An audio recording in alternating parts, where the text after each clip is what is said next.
En effet, tout le bien-être actuel de l'Occident, son progrès rapide et son développement technologique sont basés sur le pillage. Tout d'abord, sur le pillage de l'Afrique. Par exemple, les États-Unis n'ont jamais colonisé l'Afrique formellement, mais quelle a été la base de l'accumulation primitive du capital américain? C'est l'exploitation des esclaves dans les plantations de coton des États du Sud.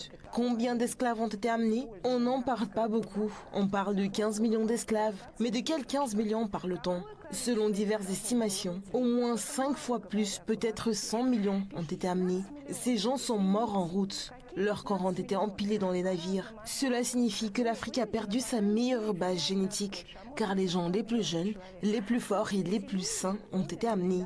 Quelqu'un s'en souvient-il aujourd'hui? Les Africains s'en souviennent.